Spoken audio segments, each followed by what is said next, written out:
Државната комисија за спречување на корупција да постапи по случајот за тендерите за набавка на конференциска, презентацијска и IT опрема распишани од Министерството за дигитална трансформација, побараа од СДСМ.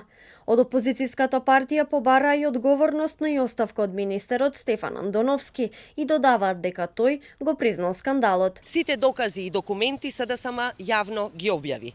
Бараме итно постапување од Државната комисија за спречување корупција по овој случај, кој мора целосно да биде расчистен. Министерот Стефан Андоновски на пресконференција го призна скандалот со тендерите во неговото министерство, но наместо да понесе одговорност, да се извини и да поднесе оставка, тој дрско ги бранеше договорите за тендери кои завршиле кај сопругот на државната секретарка Клинчарова. Ова почитувани представува јасен случај на конфликт на интереси, непотизам и основан сомнеж за корупција, кои се впрочем одлики на ВМРО ДПМН. Од антикорупцијска за тендерите за набавка на опрема од страна на Министерството за дигитална трансформација велат дека оформиле предмет под опрен глас. Ве известуваме дека во Државната комисија за спречување на корупцијата оформен е предмет по сопствена иницијатива под опрен глас објава во медиуми.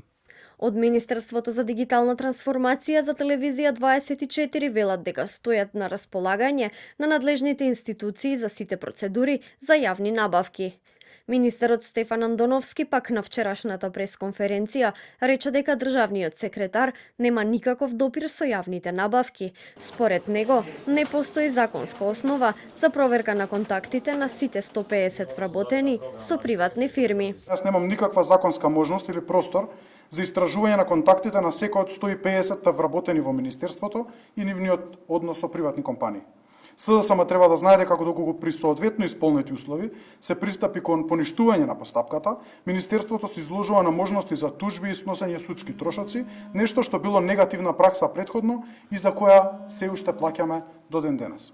Инаку документите за двата тендери распишани од Министерството за дигитална трансформација, кој ги добил сопругот на Гордана Клинчарова, а се однесуваа на набавка на конференцијска, презентацијска и IT опрема, вчера беа објавени од СДСМ.